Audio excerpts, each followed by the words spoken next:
नमस्कार, ANB news में आपका स्वागत है और मैं हूं आपके साथ लोकेश जगवानी। अगर आपको या आपके परिवार में कोरोना वायरस के लक्षण दिखते हैं तो आप इसे नजरअंदाज ना करें और तुरंत कोरोना वायरस का टेस्ट कराएं, क्योंकि यह देखने में आया है कि देश में कोविड-19 से मरने वालों का जो आंकड़ा बढ़ रहा है, उनकी एक वजह यह है कि कई लोग सही वक्त पर टेस्ट नहीं करवाते और इलाज भी नहीं करवाते और इसे नजरअंदाज करते हैं। एएनबी न्यूज आपसे रिक्वेस्ट करता है कि अगर दिखे कोरोना के लक्षण तो जल्द कराएं जांच और वायरस को जड़ से मिटाने में सहयोग करें।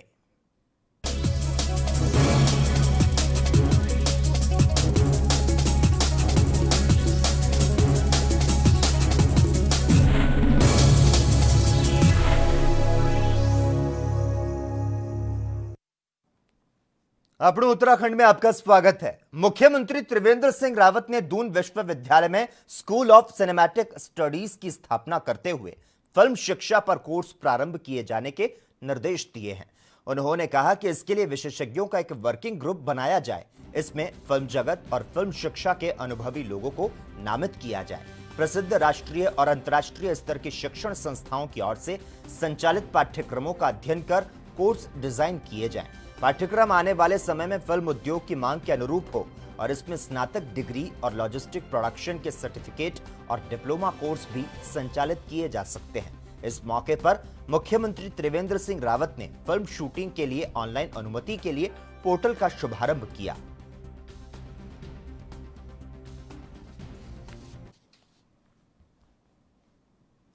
उत्तराखंड में वरिष्ठ आईएएस अधिकारी ओम प्रकाश नए मुख्य सचिव बनाए गए हैं। उत्तराखंड के 16वें मुख्य सचिव के तौर पर आईएएस अधिकारी ओम प्रकाश ने कार्यभार संभाला। 1987 बैच के आईएएस अधिकारी ओम प्रकाश वर्तमान में मुख्यमंत्री के अपर मुख्य सचिव के तौर पर जिम्मेदारी संभाल रहे थे। इसके अलावा मुख्य स्थानिक आयुक्त दिल्ली और अध्यक्ष राजस्व परिषद उत्तराखंड का अतिरिक्त प्रभार भी देख रहे थे। आपको बता दें, नए मुख्य सचिव के कंधों पर केदारनाथ धाम के पुनर्निर्माण का कार्य पूरा करने की जिम्मेदारी रहेगी। इसके अलावा राज्य में बन रही all weather road Rishikesh Karnaprayag rail line भी उत्तराखंड में पीएम मोदी के महत्वाकांक्षी परियोजना है। इनका भार भी नए मुख्य सचिव ओम प्रकाश पर रहेगा।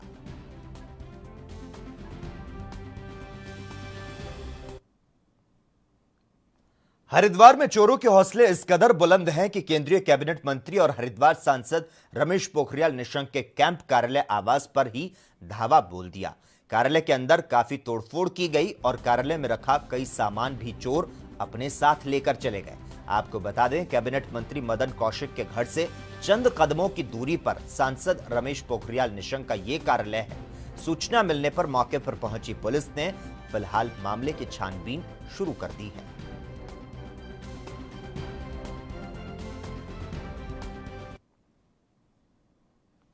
किसान भवन देहरादून में राष्ट्रव्यापी कृत्रिम गर्भाधान कार्यक्रम के द्वितीय चरण का शुभारंभ किया गया, जिसका मुख्य उद्देश्य पशुपालकों की आय में इजाफा करना है और साथ ही साथ प्रत्येक जनपद में 50,000 पशुओं को सफलतापूर्वक गर्भित करने का लक्ष्य निर्धारित किया गया है। इससे प्रदेश में कुल 6,50,000 पशुपालकों को इसका लाभ प्राप्त होगा और इस दौरान विभाग के अधिकारीगण, पशुपालक और पत्रकार बंधु उपस्थित रहे।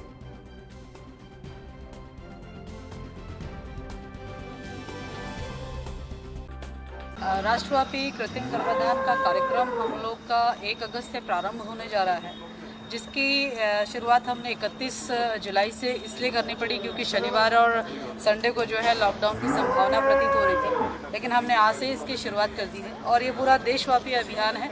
इसमें हम अपने पशुपालकों को नस्ल सुधार के संदर्भ में अच्छा सीमेंट देना और फ्री कृत्रिम गर्भाधान करना, ये सेवा जो है हम अपने पशुपालकों तक घर तक पहुंचाने का काम कर रहे हैं। इस काम को हमारे डॉक्टर से लेकर, हमारे पशुधन प्रसार अधिकारी से लेकर, हमारे वैक्सीनेटर, साथ साथ में बायफ, साथ साथ में हमारे पैरावेट्स और जो डेयरी समिति में जो हमारे कृत्रिम गर्भाधान का काम करते हैं, वो सभी लोग इसमें प्रतिभाग करते हुए हमारे हर जनपद में 50,000 पशुओं का कृत्रिम गर्भाधान किए जाने का हमारा लक्ष्य है। इस तरह से हम 6,50,000 पशुओं का कृत्रिम गर्भाधान जो कि मुफ्त में हम पशुपालकों को जो है सेवा प्रदान करेंगे। निश्चित रूप से हमारे पशुपालकों की जो एक कल्पना है माननीय प्रधानमंत्री मोदी जी ने करी है कि हम इनकी आय को दुगुनी करेंगे, तो उसी परिप्रेक्ष्य में एक ये वहीं जिला अधिकारी हरिद्वार ने कोविड संक्रमण की अवधि में सरकारी विद्यालयों में पढ़ने वाले छात्र छात्राओं के लिए बड़ा कदम उठाया है। जिला अधिकारी ने ऑनलाइन पढ़ाई के लिए सॉफ्टवेयर और ऐप की सुविधा देने वाली कंपनियों से बात की। डीएम ने इन कंपनियों के साथ बातचीत कर ऐप और सॉफ्टवेयर के बारे में जानकारी ली। इस दौरान डीएम ने ऐसी कंपनी को ही प्रोजेक्ट दिए जाने की बात कही जिसके ऑनलाइन और ऑफलाइन स्मार्ट क्लास के छात्रों और शिक्षण की गुणवत्ता का मूल्यांकन किया जा सके।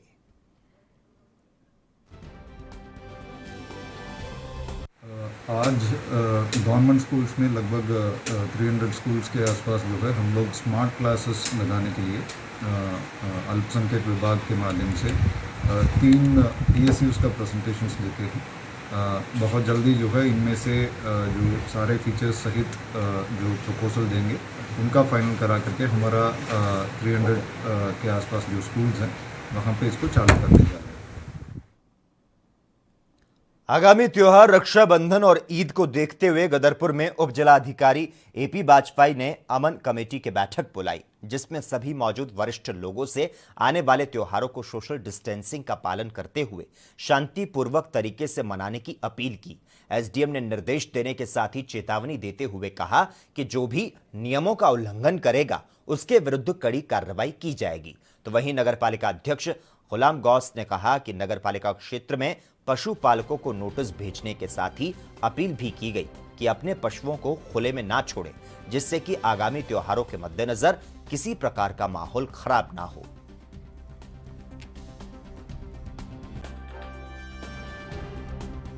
जहाँ का त्यौहार आने वाला है तो उसी दौरान रक्षाबंधन का भी त्यौहार है, तो ये जिला स्तर पे बैठक हुई थी। उसमें ये निर्णय लिया गया है कि ईद जो है उसमें जो नमाज होगी वो मस्जिदों में केवल 5 लोग उसमें परमिटेड होंगे। ईदगाह में नमाज नहीं होगी, बाकी सभी लोग अपने घरों में नमाज अता करेंगे। और कुर्बानी के बाद जो प्रतिबंधित जानवरों को लेकर दिशा निर्देश है, उनकी कुर्बानी नहीं होनी चाहिए, नहीं होगी। कुर्बानी के लिए जो नियत स्थल हैं वहीं पर कुर्बानी की जाएगी और उसका जो वेस्ट है उसके प्रॉपर डिस्पोजल के लिए जो हमारे नगर निकाय हैं और स्थानीय निकाय हैं उनके सहयोग से मलबे का समुचित निस्तारण के लिए भी दिशा निर्देश दिए गए हैं और लोगों को अनुपालन के लिए कहा गया है। उन्होंने नगर पालिका के जो जानवर पाल रखे हैं, नगर पालिका के लोगों के अलावा और लोगों ने भी जो पाल रखे हैं, उनके लिए हम लोगों ईद के त्यौहार के अवसर पर, ईद और रक्षाबंधन के त्यौहार के अवसर पर दोनों समय उनको बिल्कुल बाड़े में रखने के आदेश कर दिए हैं। अगर कोई बाहर कोई घूमेगा या फिरेगा उसके जिम्मेदार वो खुद होंगे। उसके लिए उनको जुर्माना भरना पड़ेगा, उनका बाड़ा बंद करवाया जाएगा। पशु इतने तो नहीं है, मैंने खुद गौर किया है, लगभग 2-3 गाय वगैरह हैं इस तरीके की जो सब्जी वगैरह होती है या कुछ होता है तो वो खाते हैं, लेकिन किसी तरीके का कोई नुकसान नहीं करते हैं वो लोग। जिस तरीके से ये जंगली जानवर जो नुकसान करते हैं, ये बहुत ज़्यादा डर और भय का माहौल भी पैदा होता है इससे। गदरपुर एक ऐसी जगह है जहाँ पर कोई सांप्रदायिकता वाली बात ही नहीं आती। यहाँ पर राजनीतिक द्वेष हो सकते हैं या कोई भी और चीज़ हो सकती है, लेकिन कभी इस तरीके की बात आज तक के नहीं आई है सांप्रदायिकता की। हाँ, अगर कोई किसी तरीके की बात भी होती है तो हम लोग उससे निपटेंगे और वहीं डोईवाला से सटे नरेंद्र नगर विधानसभा के कोडारना ग्राम पंचायत में एक प्राइवेट संस्था द्वारा बायोमेडिकल वेस्ट ट्रीटमेंट प्लांट लगाया जा रहा है, जिसके लिए भूमि चिन्हित कर पहाड़ी को समतल करने का कार्य किया जा रहा है। प्राइवेट संस्था द्वारा यह भूमि इस आधार पर ली गई थी कि यहां पर कोरोना की वजह से बेरोजगार हुए लोगों को रोजगार देने के लिए प्लास्टिक के दाने का प्लांट लगाया जाएगा। लेकिन कुछ दिन बीत जाने के बाद अब ग्रामवासियों को यह जानकारी मिली कि यहां अस्पतालों से निकलने वाला कचरा लाया जाएगा, तो गांव के लोगों ने इसका विरोध करना शुरू कर दिया है। पूर्व प्रधान ग्राम पंचायत कोडारना, मैं आप लोगों के माध्यम से ये बताना चाह रहा हूँ कि यहाँ पर बायोमेडिकल का कचरा प्लांट जो रिसाइकलिंग होगा वो बनाया जा रहा है। और इसमें पूर्व में जो हमें जानकारी है वो भगवानपुर में एक गांव है, वहाँ पर जो रिसाइकलिंग का मेरे ख्याल से गवर्नमेंट का प्लांट है। और अभी तक जो है उत्तराखंड का जो सारा जो कचरा है, जो बायोमेडिकल का जो कचरा है, वहाँ पर भगवानपुर में जाता है। यहाँ पर एक मेरे ख्याल से मुझे जहाँ तक जानकारी कि दूसरा प्लांट जो है कोडारना में लगाया जा रहा है। और मैं तो अपनी राय और पब्लिक का भी जो है जो देख रहा हूँ कि यहाँ पे जो है मैं तो समझता हूँ कि जो है रिसाइकलिंग का प्लांट न लगाया जाए, कहीं ये गांव से दूर लगाया जाए। हम लोग जो है इसका विरोध दर्ज कर रहे हैं। कि जैसे पहले प्रारंभिक दौर में इसमें बात चल रही थी कि ये प्लास्टिक दाने का प्लांट है, लेकिन जैसे जैसे ये पिछले 2-4 दिन से ये मामला जैसे फेसबुक और व्हाट्सएप पे लोगों ने डाला है, उससे ये बायोमेडिकल ट्रीटमेंट का प्लांट है, जो एक तरह से उसका कचरा आना है, अस्पताल का कचरा आना है, वो गांव में आना है। हमारा गांव बहुत सुंदर है और पहला प्लांट ये लग रहा है, तो हम तो यही चाहते हैं कि पहले किसी अच्छी चीज़ का प्लांट लगता तो ज़्यादा बेहतर था, लेकिन अब ये आगे बढ़ रहा है मामला, तो इसमें तो विचार करने का विषय है। और सब लोगों ने जैसा यहाँ का माहौल हमने देखा है, लोगों के विचार सुने हैं, हम भी गांव के नागरिक हैं, तो हमें तो चिंता तो है इस विषय में, लेकिन अब के सारे पहलुओं की इसकी जांच होनी चाहिए और उसके बाद ही इस पर डिसीजन लिया जाना चाहिए। ये मैं सबसे पहले आपको जानकारी देना चाहता हूँ कि ये ज़िला टिहरी गढ़वाल का लास्ट बॉर्डर है और ये ज़िला टिहरी गढ़वाल में ही पड़ता है। हमारे यहाँ पे जो प्लांट लग रहा है bio waste medical recycling plant लग रहा है, जिसको जो है मैंने गांव वालों ने अपनी ज़मीन जो है लीज पे दी और उस पे जो है उत्तराखंड सरकार की और भारत सरकार की जो है एनओसी मिल चुकी। जो प्रॉपर गाइडलाइन जो भारत सरकार और उत्तराखंड सरकार की है उसके आधार पर ये प्लांट लग रहा। गांव के लोगों में कुछ कंफ्यूज था कि ये प्लांट किस चीज़ का लग रहा, इसमें कचरे का ढेर लगेगा, क्या लगेगा, प्रदूषण होगा। इसकी जानकारी संबंधित विभाग ने जो है पूरी जानकारी जो है ग्रामवासियों के सामने समझ दे दी है। गीता भट्ट ग्राम प्रधान कोडारना से आज हमारे यहाँ जो बैठक हुई, आज फिलहाल हमने लोगों को ये जानकारी दी कि यहाँ इस चीज़ का प्लांट लगेगा। हमने जो प्लांट लगा रहे, प्लांट वाले भी आए थे, पोल्यूशन विभाग वाले भी आए थे और ये जानकारी दी उनको कि हमारे यहाँ इस तरह का प्लांट लगेगा या इस तरह का कार्य होगा। अब उसमें लोग सहमत नहीं हैं, उसके लिए हम एक जांच कमेटी बनाएंगे, उसमें समिति बनाएंगे, क्योंकि एकदम से तो कोई सा भी किसी भी पक्ष में कोई सा भी निर्णय नहीं हो सकता है, चाहे वो कोई सा भी पक्ष हो। तो उसके लिए पहले जांच करेंगे, जांच के बाद जो भी निर्णय आएगा, अगर उसमें भाई हमारे पब्लिक का हित नहीं है तो हम नहीं चाहेंगे कि वो प्लांट यहाँ लगे मतलब। अपने उत्तराखंड में खबरों का सिलसिला लगातार जारी है। यहां पर रुकते हैं एक छोटे से ब्रेक के लिए।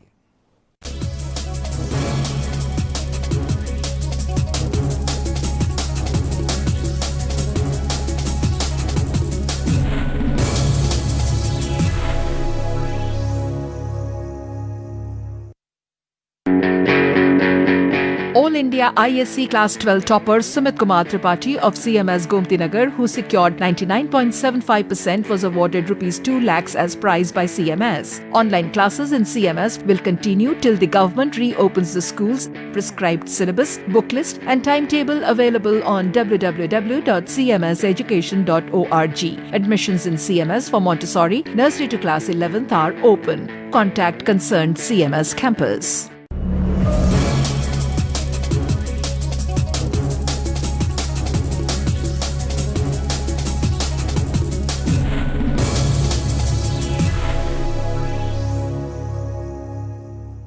ब्रेक के बाद अपने उत्तराखंड में एक बार फिर से आपका स्वागत है। देहरादून में एनएसयूआई कार्यकर्ताओं ने आज केंद्रीय मंत्री रमेश चंद्र पोखरियाल निशंक के आवास पर कूच किया, जहां पुलिस प्रशासन द्वारा उनको रोक दिया गया। पुलिस द्वारा एनएसयूआई कार्यकर्ताओं के साथ काफी देर तक झड़प हुई, जिसके बाद कई कार्यकर्ताओं को पुलिस ने गिरफ्तार भी किया। आपको बता दें, एनएसयूआई कार्यकर्ताओं की मांग है कि इस कोरोना काल में छात्रों को संक्रमण का खतरा है। जिस तरह फर्स्ट और सेकंड सेमेस्टर के छात्रों को प्रमोट किया गया, वैसे ही थर्ड ईयर के छात्रों को भी प्रमोट किया जाए।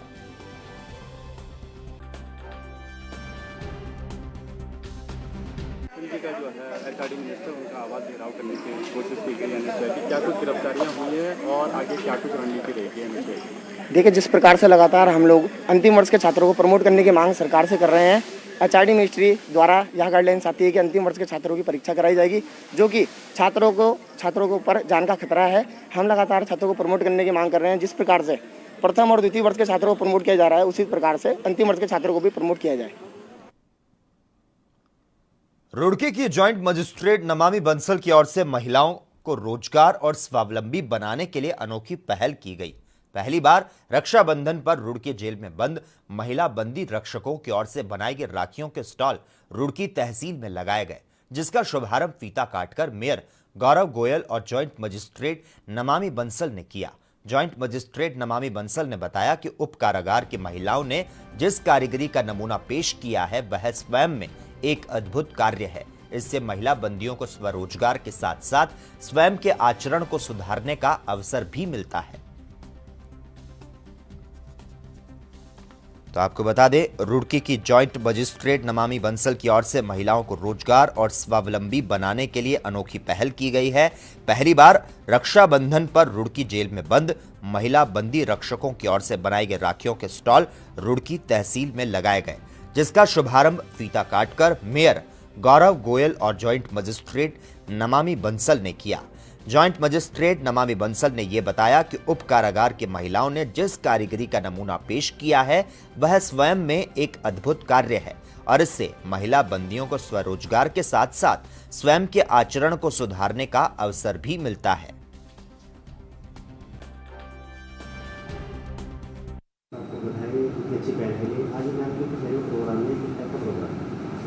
देखिए, कार्यक्रम में एक प्रदर्शनी लगाई गई है जो हमारे उप कारागार में महिला बंदी हैं, नियुक्त महिला बंदी हैं, उन सभी को ट्रेनिंग दी गई थी। इको फ्रेंडली प्रोडक्ट से उन्होंने राखियाँ बनाई हैं। ये पूरे सप्ताह भर में उन्होंने अपनी रचनात्मकता को दिशा देते हुए उनको स्वावलंबी बनाने के दिशा में प्रयास किया गया है। उसी का फल ये है कि ये सभी राखियाँ महिला बंदियों द्वारा इको फ्रेंडली प्रोडक्ट से तैयार की गई है मात्र 1 सप्ताह की अवधि में। तो उसी की प्रदर्शनी आज तहसील परिसर में लगाई गई है। इससे यह संदेश भी है कि प्रत्येक व्यक्ति अपने आप से आत्मनिर्भर बने और साथ ही साथ उनके लिए एक रचनात्मक ट्रेनिंग और मानसिक तनाव से निजात पाने का भी एक तरीका ईजाद किया गया। रुड़की कारागार में जो महिला कैदी हैं उनके द्वारा बनाई गई है। ये राखी सारी इको फ्रेंडली राखी है और जो ये जॉइंट मजिस्ट्रेट रुड़की नमामि बंसल जी के द्वारा एक पहल की गई है ताकि जो रुड़की कारागार में महिला बंद कैदियां हैं उनको आत्मनिर्भर बनाने के उद्देश्य से 1 माह का प्रशिक्षण दिया गया था। उस प्रशिक्षण के उपरांत उन्होंने हस्त में ये राखियाँ और बैग, पर्स और मास्क आदि सामान बनाए हैं। हाँ, काफ़ी अच्छा लोगों ने उत्सुकता दिखाई है। अभी तक हमने जो कलेक्शन करा है काफ़ी अच्छा कलेक्शन हो गया है और लोग भी काफ़ी अच्छा इसमें अपना रुझान दिखा रहे हैं और हमें भी अच्छा लग रहा है। प्रदेश के 3 जिलों में आज भी कई स्थानों पर भारी बारिश हो सकती है, तो साथ ही कहीं कहीं आकाशीय बिजली भी गिर सकती है और इसको देखते हुए मौसम विभाग ने ऑरेंज अलर्ट जारी किया है। मसूरी देहरादून मार्ग इंटर कॉलेज के पास भारी भूस्खलन होने से बाधित हो गया। भूस्खलन की जद में 4 मकान आने पर कभी भी बड़ी घटना हो सकती है। तो वहीं मसूरी राष्ट्रीय राजमार्ग 707A फायर सर्विस स्टेशन के पास क्षतिग्रस्त हो गया। आपको बता दें, सड़क का एक बड़ा भाग धंसने से मार्ग अवरुद्ध हो गया है। तो वहीं कैंपटी के पास सैंजी गांव के पास भूस्खलन होने से मार्ग करीब 2 घंटे बंद रहा। भूस्खलन के बाद मार्ग बंद होने से सड़क के दोनों ओर लंबी कतार लग गई, जिससे लोगों को खासी परेशानियों का सामना करना पड़ा। तो प्रदेश के 3 जिलों में आज भी कई स्थानों पर भारी बारिश की संभावना है, तो साथ ही साथ कहीं कहीं आकाशीय बिजली गिर सकती है और इसको देखते हुए मौसम विभाग ने ऑरेंज अलर्ट भी जारी किया है। मसूरी देहरादून मार्ग इंटर कॉलेज के पास भारी भूस्खलन होने से बाधित हो गया। भूस्खलन की जद में 4 मकान आने पर कभी भी बड़ी घटना हो सकती है।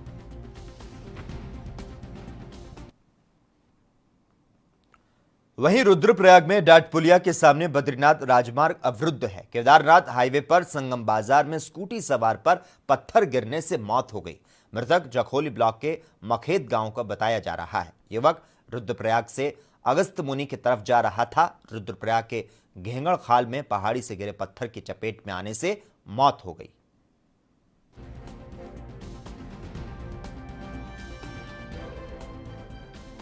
रुद्रप्रयाग में डाटपुलिया के सामने बद्रीनाथ राजमार्ग अवरुद्ध है।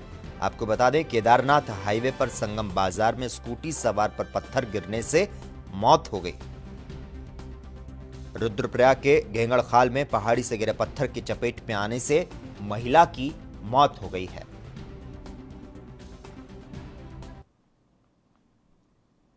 शहीद आजम उधम सिंह कंबोज जी की पुण्यतिथि पर कई सामाजिक कार्यकर्ता और कई नेताओं ने गदरपुर कंबोज धर्मशाला में स्थित उनकी प्रतिमा के पास नमन करते हुए माल्यार्पण किया और इसके चलते कांग्रेस कार्यकर्ताओं ने भी गदरपुर कम्बोज धर्मशाला पहुंचकर उनकी प्रतिमा पर माल्यार्पण कर उनको नमन किया। इस मौके पर आपको बता दें, कई लोगों ने शहीद उधम सिंह जी के कई ऐतिहासिक किस्सों को साझा भी किया। और इस मौके पर यूथ कांग्रेस प्रदेश सचिव मोहनीश कुमार मनु ने कहा कि 13 अप्रैल 1919 को बैसाखी के दिन जलियांवाला बाग नरसंहार को कम्बोज जी ने अपनी आंखों से देखा था और वहां की मिट्टी को हाथ में लेकर जनरल डायर को मारने की कसम खाई थी। और इसके कई देशों से होते हुए वो इंग्लैंड पहुंचे, लेकिन तब तक जनरल डायर की बीमारी के कारण मौत हो चुकी थी। तो उन्होंने अपना पूरा ध्यान माइकल ओडायर को मारने पर लगा दिया और एक सभा में ओडायर की गोली मारकर हत्या कर दी। इस तरह से उन्होंने अपनी प्रतिज्ञा को पूरा किया।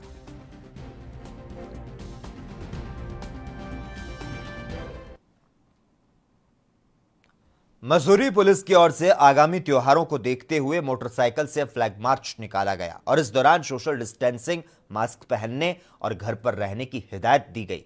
मसूरी कोतवाल देवेंद्र रसवाल ने बताया कि आगामी त्योहार ईद और रक्षाबंधन को मद्देनजर रखते हुए यह फ्लैग मार्च निकाला गया। फ्लैग मार्च पैदल निकाला जाना था, लेकिन मौसम खराब होने की वजह से मोटरसाइकिल और थाने की गाड़ी के जरिए फ्लैग मार्च निकाला गया।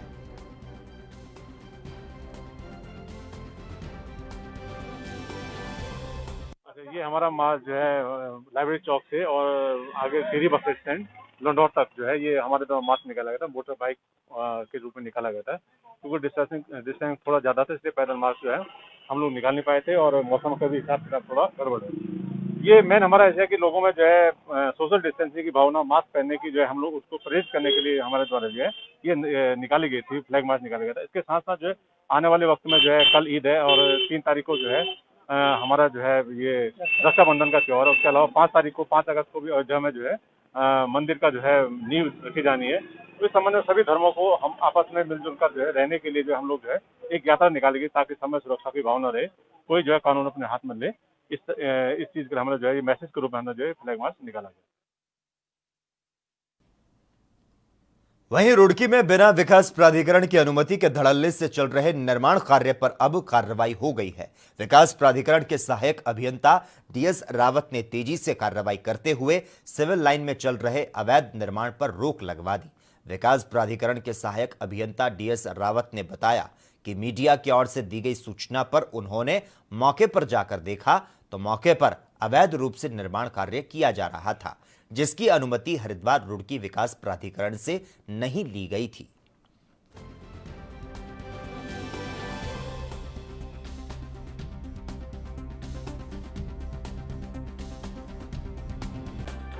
अन्य माध्यमों से मुझे जानकारी प्राप्त हुई कि सिविल लाइन क्षेत्र में जो भी नजूल भूमि क्षेत्र में जो कार्रवाई चल रही है या काम चल रहे हैं, उन कार्यों के खिलाफ मैं बहुत ही सख्त हूं। और जब मैं शुरू में ही मैंने कार्यभार ग्रहण किया, उसके तुरंत बाद मैंने 1 घंटे बाद ही मैंने पूरी साइट का विजिट किया और पूरी साइटों की फोटोग्राफ लेके मैंने संतुष्ट हुआ कि हाँ, कहीं काम नहीं चल रहा है। और जो कल की सिविल लाइन क्षेत्र की जो शिकायत थी, मैं खुद स्वयं साइट पर गया हूँ और साइट पर जाने के बाद वहाँ की जो मिक्सचर मशीनें और वो जो भी अदर चीज़ें जो कंस्ट्रक्शन से संबंधित होती है, वो मैंने तुरंत वहाँ से साइट से हटवाई हैं। और उसके बाद अभी मैंने जो है फिर मॉनिटरिंग की है, उसकी डे बाय डे मॉनिटरिंग कर रहा हूँ। अपने स्थलीय कर्मचारियों को वहाँ पे भेज के जो है मॉनिटरिंग करके ये क्लियर कर रहा हूँ कि जो है मुझे डेली फोटोग्राफ चाहिए, कहाँ काम चल रहा है, कहाँ नहीं। अभी काम बंद है, तो ऐसा अभी जो भी हम कार्रवाई कर रहे हैं काम रोकने के लिए, कार्रवाई हम जो भी है आगे की कार्रवाई हम फाइल कर रहे हैं। जानकारी मिली है?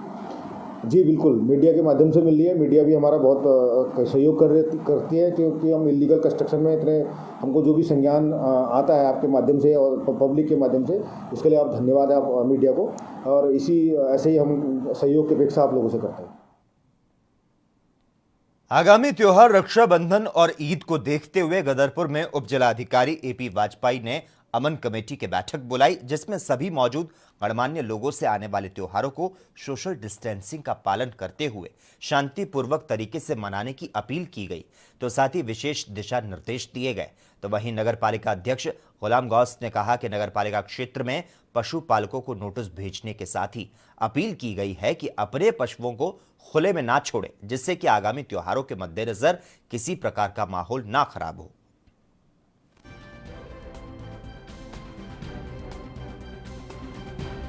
अन्य माध्यमों से मुझे जानकारी प्राप्त हुई कि सिविल लाइन क्षेत्र में जो भी नजूल भूमि क्षेत्र में जो कार्रवाई चल रही है या काम चल रहे हैं उन कार्यों के खिलाफ मैं बहुत ही सख्त हूं। और जब मैं शुरू में ही मैंने कार्यभार ग्रहण किया उसके तुरंत बाद मैंने 1 घंटे बाद ही मैंने पूरी साइट का विजिट किया और पूरी साइटों की फ़ोटो लेके मैंने फोटोग्राफ लेके मैंने संतुष्ट हुआ कि हाँ कहीं काम नहीं चल रहा है। और जो कल की सिविल लाइन क्षेत्र की जो शिकायत थी मैं खुद स्वयं साइट पर गया हूँ और साइट पर जाने के बाद वहाँ की जो मिक्सचर मशीनें और वो जो भी अदर चीज़ें जो कंस्ट्रक्शन से संबंधित होती है वो मैंने तुरंत वहाँ से साइट से हटवाई हैं। और उसके बाद अभी मैंने जो है फिर मॉनिटरिंग की है, उसकी डे बाई डे मॉनिटरिंग कर रहा हूँ। अपने स्थलीय कर्मचारियों को वहाँ पे भेज के जो है मॉनिटरिंग करके ये क्लियर कर रहा हूँ कि जो है मुझे डेली फोटोग्राफ चाहिए कहाँ